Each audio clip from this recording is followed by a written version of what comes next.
절 말씀, 사무엘하 11장 15절 말씀 봅니다.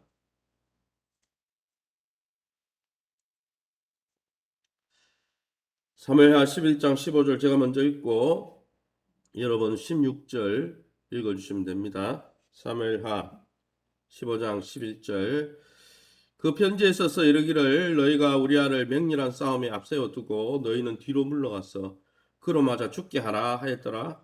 16절입니다. 요압이 그 성을 살펴 용사들이 있는 것을 아는 그곳에 우리아를 두니 25절 말씀 읽겠습니다. 다윗이 전령에게 이르되 너는 요압에게 이같이 말하기를 이 일로 걱정하지 말라. 칼은 이 사람이나 저 사람이나 삼키느니라. 그 성을 향하여 더욱 힘써 싸워 함락시키라 하여 너는 그를 담대하게 하라 하니라. 27절 같이 읽습니다. 그 장례를 마침에 다윗이 사람을 보내 그를 왕궁으로 데려오니 그가 그의 아내가 되어 그에게 아들을 낳으니라. 다윗이 행한 그 일이 여호와 보시기에 악하였더라. 아멘. 오늘은 사무엘하 11장 14절에서 27절 말씀 가지고 다윗의 음모라는 제목으로 말씀을 함께 나누기 원합니다. 다윗은 우리아의 아내 바세바를 취한, 그래서 그녀가 임신하게 된 이 자신의 죄악을 은폐하기 위한 마지막 수단으로 처음에는 우리아를 데리고 와서 아내와 합방시키려고 했죠. 그러나 우리아가 충성스럽게 방에 들어가지 않고 하니까 결국은 가장 치열한 전쟁터에서 우리아를 죽이기로, 이제 간음죄를 넘어서 살인죄로 나가기로 결심했습니다. 그리고 전투에서 맹렬하게 싸우다 죽은 것처럼 음모를 꾸미는 것이죠. 이런 다윗의 명령에 군대 장관 요압은 맹목적으로 순종하게 되고 결국 충성스러운 일꾼인 우리아는 억울한 죽음을 맞이하게 되었습니다. 그럼 오늘 본문을 통해서 우리가 깨닫게 되는 하나님은 어떤 분이실까요? 27절 말씀에 이렇게 되어 있습니다. 그 장례를 마침에 다윗이 사람을 보내 그를 그러면 바세바를 있죠. 그녀를 왕궁으로 데려오니 그녀가 그의 아내가 되며 다윗의 아내가 되어 다윗에게 아들을 낳으니라. 다윗이 행한 그 일이 여호와 보시기에 악하였더라. 다윗의 소유를 보시고 하나님은 오늘 악하다 평가하고 계시죠. 다윗은 지금까지 자신의 권력으로 죄를 가릴 수 있었습니다. 하지만 하나님의 눈은 가릴 수 없었다는 것이죠. 계획대로 성공했다고, 다 되었다고 착각하지 마시기 바랍니다. 사람은 속일 수 있지만 하나님은 속일 수 없습니다. 속일 수 없는 하나님 앞에 정직하게 하나님, 내가 이런 죄악을 지었고 하나님의 은혜가 아니면 다시 세워질 수 없습니다. 진실이 애통하는 자에게 애통하는 자들이 복이 있나니 저희가 위로를 받는다고, 하나님의 용서와 회복을 받는다고 하였으니 날마다 하나님 앞에 진실하게 우리 죄를 자복하고 토설하며 죄로부터 돌아서는 저와 여러분 될 수 있기를 예수님 이름으로 축원합니다. 그럼 우리에게 주시는 교훈이 무엇입니까? 15절 말씀입니다. 그 편지에 써서 이르기를 너희가 우리아를 맹렬한 싸움에 앞세워 두고 너희가 뒤로 물러가서 그로 맞아 죽게 하라 하였더라. 다윗은 그의 계책이, 즉 우리아를 합방시키는 그 계책이 이루어지지 않자 또 다른 죄악을 감행합니다. 이제 다윗은 전쟁터에서 우리아를 죽일 음모를 꾸미고 있죠. 결국 다윗의 소원대로 우리아가 죽지만은 그렇다고 자신이 바세바와 지은 죄악이 해결된 것은 아니었습니다.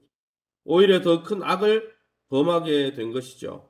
이처럼 작은 죄를 회개하지 않고 내버려 두면 더 큰 죄를 끌고 오게 된다는 것이죠. 한 가지 죄는 또 다른 죄를 유발시킨다는 것입니다. 죄를 감추고 은닉하려고 애쓰지 말고 그러기에 하나님 앞에 정직하게 회개하는 것이 우리에게 참 지혜로운 것이고, 그렇게 할 때 우리는 죄로부터 자유할 수 있다라는 것이죠. 아무쪼록 저와 여러분이 죄악 앞에, 또 하나님이 말씀을 통해 깨닫게 하시는 여러 가지 죄악들 앞에 자신을 돌아보고 자신의 연약함을 하나님 앞에 호소하고 또 대제사장 되신 예수 그리스도의 도움을 받으시기를 예수님 이름으로 축원합니다.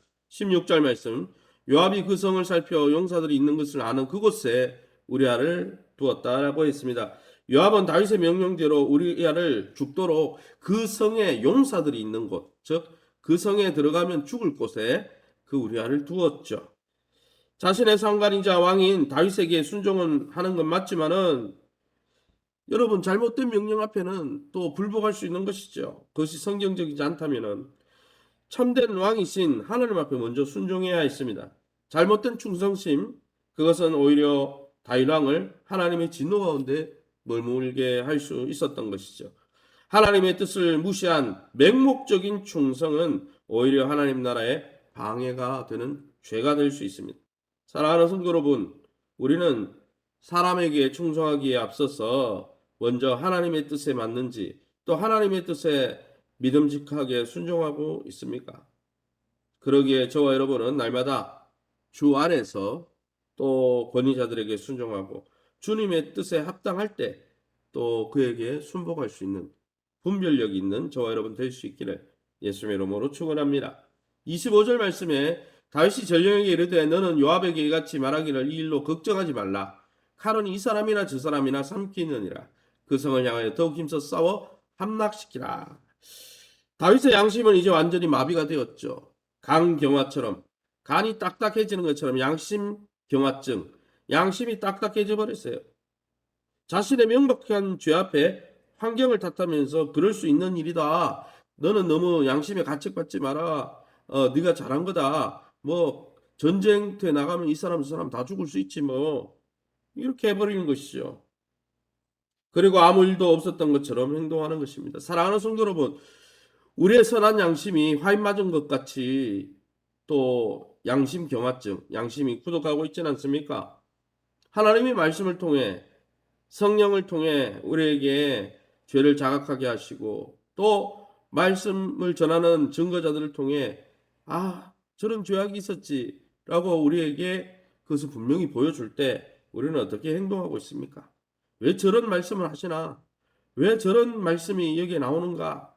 이렇게 무조건 성령의 감동과 성령의 깨닫게 하심을 무시하고 있습니까? 아니면 우리 자신을 돌아보며 정말 그렇습니다. 내가 죽을 죄인입니다. 자복하고 주님 앞에 나가고 있습니까? 하나님은 정말 자복하며 겸손히 하나님의 은혜만이 답이라고 무릎 꿇는 자에게 은혜를 주시고 용서의 기회를 주시는 것이죠. 마지막 27절 말씀에 그 장례를 마침에 다윗이 사람을 보내 그녀를 왕궁으로 데려오니 그녀가 다윗의 아내가 되었다. 그리고 그에게 아들을 낳았다 했습니다. 자신의 죄를 백성들에게 다윗은 감추는데 성공했을지 모르지만 하나님의 눈까지는 가릴 수 없었습니다. 그는 장례가 끝나자마자 그 우리아의 아내를 데리고 왔어요. 얼마나 뻔뻔한 행동이고 얼마나 그의 숨은 이 욕정입니까? 하나님은 항상 우리를 불꽃 같은 눈으로 사람들이 보든지 안 보든지 우리를 지켜보고 계십니다. 요셉이 자신을 유혹하는 보디발의 아내에게 내가 하나님 앞에서 보이지 않는 하나님께서 나와 함께하고 계시는데 그 하나님 앞에 득죄할 수 없다라고 죄를 멀리하고 도망쳤던 것처럼 저와 여러분이 죄를 미워하고 도망칠 뿐 아니라 죄 가운데 머물렀다면 자복하고 회개하고 하나님의 긍휼을 구함으로 하나님께서 주시는 참 생명의 풍성함을 누리는 저와 여러분 다 될 수 있기를 예수님의 이름으로 축원합니다. 이 시간에 우리 합심해서 기도합니다. 기도할 때 우리 성도들과 우리 교회가 죄를 합리화 은폐하는 것이 헛됨을 깨닫고 하나님 앞에 온전히 회개하는 복, 애통해 하는 자가 복이 있다고 그랬어요. 참으로 회개하는 자가 복된 자입니다. 하나님 그로 말미암아 하나님과의 관계, 이웃과의 관계, 또 내 자신과의 관계를 회복할 수 있도록 2020년 주님 품속 같은 교회를 통해서 믿음과 건강과 기억과 자녀들 회복되게 해달라고 우리 고열 권사님, 김천식 집사님 외에 많은 연세 많은 권사님, 집사님들, 연약한 성도님들을 위해서 기도하시기 바랍니다. 11월 6일에 있는 중직자 선거를 위해서 또 우리 교회 꼭 필요한 사역자들이 잘 세워지고 또 잘 연합이 되어질 수 있도록 위에서 우리 합심해서 통성으로 기도합니다. 주여 하나님 아버지 네 감사합니다. 하나님의 놀라운 은혜 가운데 이 새벽에 주의 보좌 앞에 우리 엎드릴 수 있도록 베풀어 주셔서 감사합니다. 다윗이 처음에 그렇지 않았지만 하나님의 마음에 합한 자였지만 그 마음 속에 들어오는 죄를 허용하고 그 죄를 양육하고 기를 때 그 죄가 그의 양심을 삼키고 그의 인생을 삼킨 것을 봅니다. 매 순간마다 하나님의 말씀을 통해 우리의 선한 양심이 자각을 받고 또 성령께서 우리의 양심을 통해 말씀하실 때에 우리가 그것을 은폐하거나 죄를 합리화하지 아니하고 죄를 드러냈고 하나님의 긍휼을 덧입고 죄에서 돌아서는 또 하나님의 통치를 온전히 받고 순종하는 변화되어진 우리의 삶이 될 수 있도록 하나님 우리를 긍휼히 여기시고 우리의 삶이 참으로 살아있는 삶, 생명의 충만한 삶을 살 수 있도록 죄와 사망 권세의 어둠의 종노릇하는 삶을 살지 않도록 진리가 너희를 자유케 하신다고 하신 주님께서 진리 되신 주님께서 우리를 죄로부터 모든 연약함으로부터 자유케 하여 주옵소서.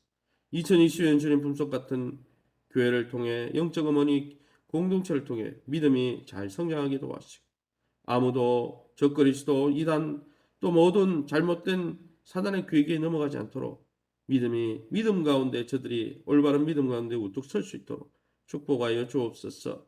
특별히 우리 고열 권사님 김천희 집사님의 연만한 우리 권사님 집사님들 만져주시고 치유하여 주옵소서. 강건케 하여 주시옵소서. 우리 성도들의 기업을 축복하여 주시고 자녀들의 앞길을 주님께서 책임져 주시되 그 길들이 열려지게 하시되 무엇보다 참 바른 믿음 온전한 믿음을 계승하는 우리 자녀 세대들이 될 수 있도록 축복해 주옵소서. 특별히 하나님 아버지 또 모이면 뜨겁게 예배하고 흩어지면 주의 피 묻은 복음을 증거하며 또 예수 그리스도의 좋은 군사로 충성스럽고 믿음직한 일꾼으로 하나님 우리 자신을 세워가기에 부족함이 없도록 인도하여 주옵소서. 이 새벽에 주의 보좌 앞에 엎드린 귀한 성도님들 약속의 말씀 붙들고 믿음을 따라 하나님 주신 믿음을 따라 또 하나님 주신 분량을 따라 하나님의 선한 응답을 받는 복된 이 시간 될 수 있도록 저희의 믿음을 축복하시고 인도해 주옵소서. 모든 영광 하나님께 돌려드리며 예수의 이름으로 기도합니다. 아멘. 하늘에 계신 우리 아버지여 이름이 거룩히 여김을 받으시오며 나라의 마옵시며 뜻이 하늘에서 이룬같이 땅에서도 이루어지이다. 오늘날 우리에게 일용할 양식을 주옵시고 우리가 우리에게 죄의 전자를 사해 준 것 같이 우리 죄를 사하여 주옵시고 우리를 시험에 들게 하지 마옵시고 다만 악에서 구하옵소서. 대개 나라와 군생광이 아버지께 영원히 있사옵나이다. 아멘.